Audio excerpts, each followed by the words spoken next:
반갑습니다, 여러분. 2017년 11월 26일이네요. 11월의 마지막 일요일입니다. 지난 금요일날 땡스기빙 디너 잘 했고요. 만난 음식들 준비해 주신 여러분들께 고맙다는 말씀 드립니다. 땡스기빙 위켄드도 잘 지내신 줄로 알고요. 내일부터 시작을 하면 크리스마스 베케이션까지 풀 윅입니다. 3주간. 꼼짝없이 그냥 달려가는 그런 시간입니다.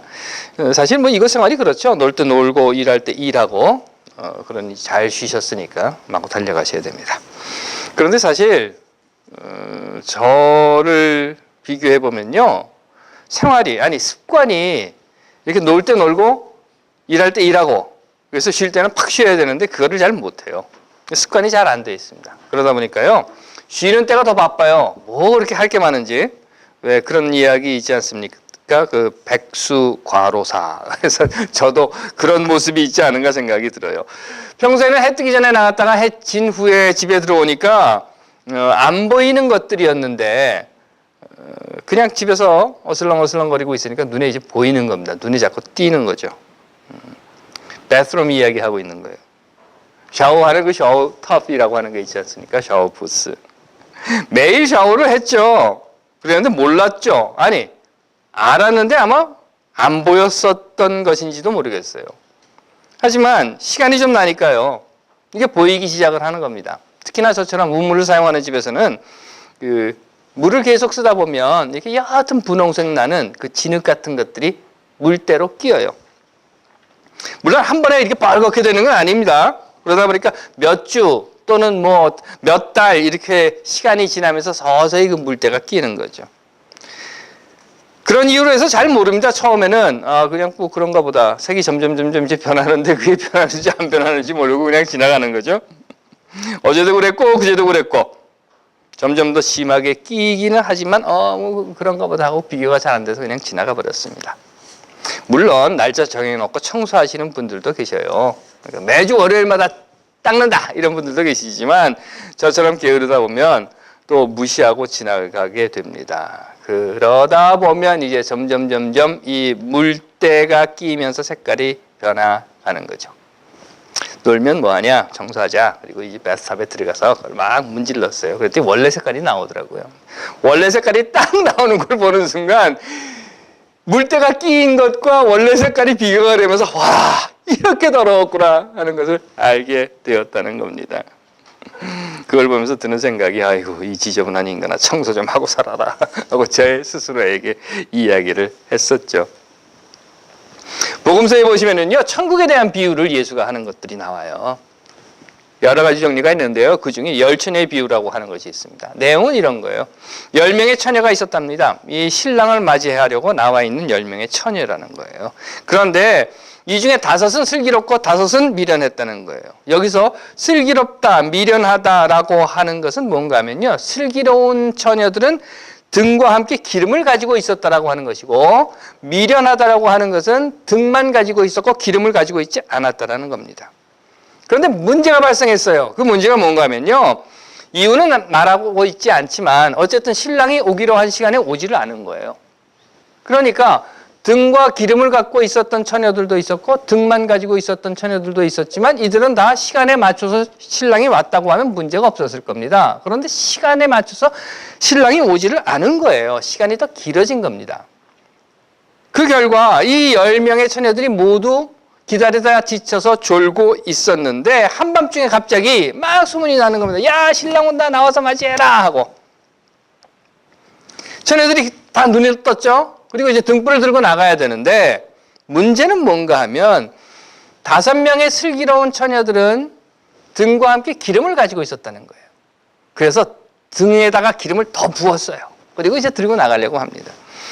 미련한 이 5명의 처녀들은 등은 있었지만 기름이 없었다는 겁니다. 그래서는 가만히 있어봐. 다 탔잖아. 이 등불을 밝힐 수가 없잖아. 그럼 어떡하지? 하고 그 슬기로운 처녀들에게 이야기를 했다는 거예요. 야, 너희 기름 있잖아. 우리 좀 나눠줘. 그런데요, 이 슬기롭다고 한 5 처녀는요, 기름을 좀 나눠줘 라고 하는 말에 대해서 이렇게 대답을 하는 겁니다. 무슨 소리야? 야, 우리 기름도 모자랄지 몰라. 그러니까 너희들 우리 거 나눠 가지고 갈 생각하지 말고 그 기름 파는 데 가서 기름 사가지고 와 라고 했다는 거예요. 그 말을 듣고 이 미련하다고 하는 5 처녀는 기름을 사기 위해서 기름 파는 곳으로 갔습니다. 그런데 하필이면 그 기름을 사러 간 그 사이에 신랑이 왔어요. 그러자 신랑은 기름을 이미 준비하고 있었던 슬기로운 5명의 처녀들이 등불을 밝히고 어서 오세요. 그러니까 그 처녀들만 데리고 혼인잔치에 들어갔고 들어간 후에 문을 닫아버렸다는 겁니다. 잠시 후에 가서 기름을 사가지고 온 5명의 처녀들이 있었어요. 그들이 와서는 신랑님 우리도 왔어요. 문 열어주세요. 라고 하자 신랑이 이렇게 대답을 했다고 해요. 분명히 말하건대 나는 너희들이 누구인지 몰라 하면서 문을 열어주지 않았다는 겁니다. 그리고 이 비유의 끝은 그날과 그 시간은 아무도 모른다. 그러니 항상 깨어 있어라 라고 마무리를 해버렸어요. 이 비유의 의미는 그러니까 핵심은요. 마지막 때 항상 깨어 있어라 라고 하는 것으로 흔히 해석합니다. 또한 이런 말들은 그래서 항상 깨어 있어라 라고 하는 말은 복음서에 여기저기에 등장을 해요. 하지만 10 처녀가 있었는데 이 비유는 오직 마태복음서에서만 나옵니다. 해서 이 비유는 예수가 죽고 그 이후의 사건, 즉 예수가 다시 올 것을 기다리고 있는 교회에서 예수가 언제 오지? 내일 오나? 모레 오나? 다음 주에 오나? 다음 달에 오나? 하고 기다리던 그 교회에서 아니 이미 그렇게 막 기다리다가 지쳐버린 교회를 향해서 야 너희들이 말이야 내일 오나? 모레 오나? 아니면 다음 주에 오나? 다음 달에 오나? 라고 이야기하고 생각하기는 하지만 정말 예수가 오는 것은 그것보다 더 오래 걸릴 거야 라고 하는 이야기. 그 이야기를 통해서 이미 지쳐버린 교회들이지만 아니야 더 오래 걸릴 거야. 그러니까 그때까지 항상 깨어 있어야 하고 그때까지 버리지 말고 그때까지 믿음을 지켜야 한다라고 하는 이야기를 해주기 위해서 10 처녀의 이야기가 바로 이 항상 깨어 있어라 라고 하는 예수의 이야기와 이렇게 덧붙여 각색된 비유의 이야기라고 볼 수 있는 것입니다. 그런 이유로 해서요, 이 비유의 결론은 10 처녀가 있었는데 누군 기름이 있었고 누군 기름이 없었고 이런 비유를 전제로 해서, 왜냐하면 이런 이야기는요, 그래서 뭐 신랑이 오면 등불을 들고 마중 나갔고 했던 것은 1세기 말경까지 이 갈릴리 지방에서 일상적으로 통용됐던 관습이었거든요. 그러니까 그러한 사회적 관습, 풍습을 거기에 딱 끼워 맞추어서 너희들은 항상 깨어 있어야 한다. 만약 너희들이 깨어 있지 않으면 못 들어간다 라는 결론으로 좀 어설프기는 하지만 이렇게 끼워 맞춰져 있는 겁니다. 어쨌든 이 비유의 주제는요, 현명한 사람은 늘 준비하고 깨어 있는 사람이고 그런 사람이 천국에 들어갈 수 있다 라고 결론을 내버리면 될 텐데, 또 그렇기 때문에 많은 성서학자들과 또 주석가들은 그 이상은 해석하지 않고 있고 또 그 이상 해석하는 것은 별로 좋지 않다라고 이야기는 하지만 저는 솔직히 이 비유의 이야기가 마음에 들지 않습니다. 마음에 안 들어요. 특히나 10명의 처녀들을 지혜로운 5, 미련한 5 이렇게 구분해 놓았다라고 하는 것에서부터 마음에 들지 않습니다. 지난주에 한국에서는 마침내 수학능력고사가 무사히 마쳐졌다고 합니다. 지진으로 인해서 한 주간 연기됐었죠. 대학 진학을 위해서 거쳐야 하는 과정인 것, 뭐 다 압니다. 뭐 저는 예비고사 세대인데요. 당시 뭐 본고사가 있었고, 그 다음에 뭐 전기대학, 후기대학, 뭐 이런 것들이 쭉 있었죠. 그 후에 보니까 학력고사가 왔더라고요. 또 학력고사, 그러다가 이제 수학능력고사, 이렇게 이름이 바뀌어 왔던 겁니다. 어쨌든 간에 지금 하는 것은 수학능력고사예요. 여기 미국에서 시행되는 SAT라고 하는 거죠. 그래서 Scholastic Aptitude Test라고 하는 겁니다. 이 SAT, 이름은 SAT예요.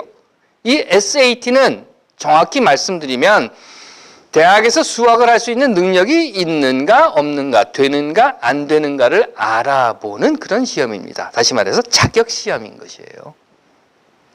그런데 한국은 같은 이름을 사용하면서 어느 대학에서든 공부할 수 있는 능력이 있는가를 찾아보는 것이 아니라 어느 특정한 대학에 입학할 수 있느냐를 알아보는 시험, 즉 자격시험이 아니라 입학시험으로 변질되었다는 겁니다. 그러다 보니까 대한민국은요, 이 수능 때만 되면 온 나라가 몸살을 앓게 됩니다. 그리고 이 대학 입학시험을, 수학능력고사를 치르는 60만 명의 응시자들에 의해서 대학 입학시험, 수학능력고사 대신 실습생이라는 이름으로 현장에서 취업을 하고 있는 6만여 명의 나이 같고 같은 사회에 살고 있으며 같은 역사를 살아가는 청년들이 가려지고 있다고 하는 겁니다. 그리고 이들을 수능시험생과 취업실습생으로 또 구분해 놓는 것이 저는 참 안타깝습니다. 천국의 비유라고 했어요. 지혜로운 자들만이 들어가고 미련한 자들은 들어가지 못한다. 그리고 그 기준은 뭔가 하면 기름을 준비했느냐 준비하지 않았느냐다 라고 이야기하고 있습니다. 비행기를 타러 가면요, 이름은 각각 다르지만 무슨 플래티늄이니 다이아몬드니 하면서 멤버십, 또 퍼스트 클래스, 비즈니스 클래스 타는 길이 따로 있어요. 저처럼 이코노미 타는 사람은 맨날 이쪽으로만 다니지만 이렇게 구분을 해놓습니다. 그리고 그 승객들을 먼저 태우는 거예요. 그들에게 우선권을 줍니다. 구분이 되어 있다는 거죠. 그리고 그 구분의 기준은 무엇인가 하면 누가 더 많은 돈을 냈는가라고 하는 겁니다. 지금은 당연히 없어졌죠. 물론 눈에 보이지 않게 바닥에 깔려 있는 것이 아직 남아있는 것은 사실이지만 60년대 미국 남부지방에 가시면 백인들이 사용하는 화장실과 흑인들이 사용하는 화장실이 구분되어 있었다고 하는 겁니다. 별도로 있었다고 하는 것입니다. 그리고 그렇게 구분하고 별도로 나누는 기준은 뭔가 하면 피부색이었어요. 군사이버사령부 댓글 공작 혐의로 구속된 김관진, 임관빈이 구속적부심사를 통해서 석방되었다고 합니다. 이 구속적부심사 인용률이 한 15% 정도밖에 안 된다고 해요. 그러니까 100명이 청원을 하면 그중에 15명밖에 해당이 안 된다는 겁니다. 게다가 구속 이후에 어떤 변경된 사유가 없는 경우는 극히 이례적이라는 겁니다. 간단히 말씀드리면 바로 이 김관진과 이름도 헷갈려요. 김관진이라고 하는 사람과 임관빈이라고 하는 이 사람들은 매우 특별하게 그들만 구별되어서 구속적부심사가 인용되었다는 겁니다. 그러다 보니까 다른 구속자들과 이렇게 구분되어 있고 차별되어 있는 것을 보고 사람들이 그 구분의 기준점이 뭐냐라고 하는 것을 가지고 이런저런 이야기들을 합니다. 그러면서 인용 결정을 내린 신광열 판사가 우병우와 TK 동양 같은 대학 같은 연수원 동기 이런 이야기들이 나오는 거예요. 연수원에서 반과 조까지 같았다 이런 의혹들을 제기하게 됩니다. 명성교회 교회에서 예습을 하면서 그 교회의 장로는 이런 이야기를 합니다. 모든 절차는 공정하게 다 거쳤다. 모든 담임 목사 청빙이라고 하는 절차를 다 민주적으로 공정하게 거쳤고 그중에 적합한 후임자가 있었는데 그가 누군가 하면 바로 아들이었다라고 하는 겁니다. 그래서 그 아들로 후임자를 정한 것이다 라고 했다는 겁니다. 명성교회 정상적으로 정당한 목회자 청빙 절차를 거쳤는데 글쎄요 거기에 청빙 참가한 다른 목사들이 있었는지 없었는지 그건 모르겠지만 그 아들을 딱 구분해 놓고 청빙했다는 겁니다. 그리고 그 구분의 기준점은 뭔가 하면 당연히 담임 목사의 자식이다라고 하는 것이었다는 거죠. 사실 우리는 알게 모르게 이런 구분된 사회 속에서 살아갑니다. 그건 아니라고 말할 수 없을 거예요. 그리고 어떤 경우는 그런 구분된 사회에 있지 않습니까? 그런 것이 우리가 사는데 편하다라고 생각을 하게 됩니다. 편할 수도 있을 거예요. 왜냐하면 늘 그렇게 살아왔었고 그 안에서 어쩌면 특혜 아닌 특혜를 누리면서 살아왔기도 했기 때문일 겁니다. 오히려 그런 사회를 즐기며 살았었는지도 몰라요. 이렇게 살아야지. 난 여기에 들어가 있어야지. 나는 요 선 안에 있어야지 하면서 말입니다. 내가 어떤 기준으로 봐서, 내가 어떤 자격으로 봐서, 내가 어떤 모습으로 봐서 나는 이런 대접을 받아야 하고, 나는 이런 기준 속에 들어 있어야 하고, 나는 이런 카테고리 안에 있어야 하고, 이런 위치에 있어야 하고, 이런 특혜를 받아야 하고 하는 것들. 그러면서 나 스스로에게 나는 이런 대접을 받을 만한 자격이 있어 라고 만족해하는, 그리고 기뻐하는. 그러다 보니까 그런 대접을 받지 못하게 되면 감히 말이야 나를 어떻게 보고 라고 하는 것으로 분노하고 결국 분쟁하게 되는. 압니다 여러분. 제 스쿨버스를 타는 중학교 아이 제이웰이 구글에서 배웠다는 말, Life isn't fair. 삶이라고 하는 것은 공평하지 않다라고 하는 것. 하지만 천국 이야기를 하면 달라야 하지 않을까요? 천국 이야기라고 하면, 더구나 이 땅 위에서 하나님 나라를 만들어가고자 하는 믿음으로 살아가는 사람들이라고 하면 달라야 하지 않겠는가 하는 말입니다.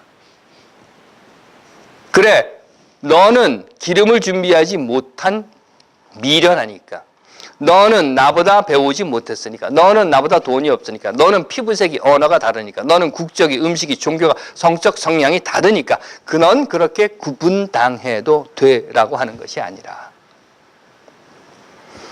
물론 이 비유를 확대 해석하는 것에 대한 경고하는 주석가들이 있는 것을 압니다. 하지만 저는 이 비유에서 좀 우리 삶 속으로 다시 돌아와 한 걸음 더 들어가 보고자 하는 마음을 갖고 있습니다. 그것은요, 미련한 15명의 처녀, 슬기로운 5명의 처녀, 기름을 준비하지 못한 5명, 기름을 준비한 5명이라고 하는 이들에게 있어서 이미 기름을 준비한 5명의 이 사람들이, 기름을 준비하지 못한 사람들이 기름 좀 나눠줘 그랬을 때에 가서 사 하지 않고, 그래? 하고 기름을 나누어 주었다면 어떻게 되었을까?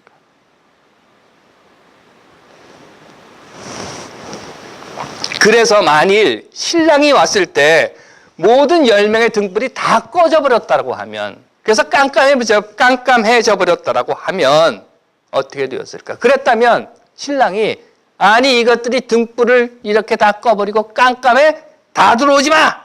하고 말했을까? 아니면, 야 잘했다, 너희들 다 나누어 가졌구나, 깜깜하면 어떠냐, 다 같이 들어가자 하고 혼인잔치에 함께 들어가지는 않았을까? 물론 내가 만났고 내가 믿는 하나님의 존재는 저는 후자라고 믿는 것이기 때문에 여러분들께 감히 이런 말씀을 드려봅니다.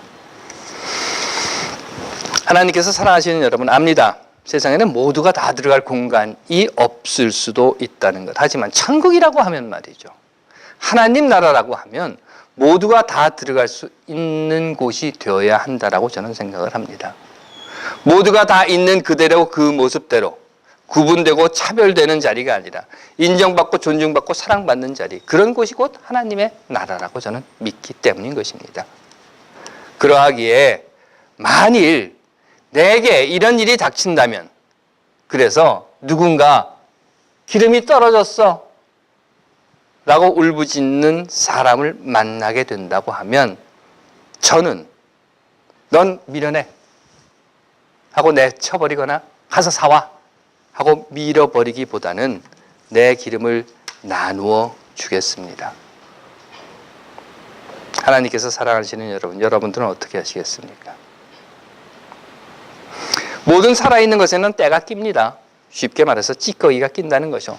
삶의 흔적이기도 합니다. 매일매일 살아가면서 쌓여가는 그런 찌꺼기, 그런 때, 그냥 다 그런 거야, 뭐 그런 것이 뭐, 이렇게 지나오면서 보지 못했던 것들, 아니 어쩌면 보려 하지 않았던 것들, 모른 척하고 지나쳐버렸던 것들.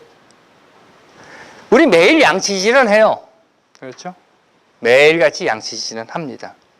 그러면서도 서서히 그런 사고의 때가 우리 안에 끼어가는 것을 보지도 못하고 생각하지도 못하면서 살아가고 있는 것은 아닌지. 하나님께서 사랑하시는 여러분, 이제 한 해의 마지막 달이 시작됩니다. 12월입니다.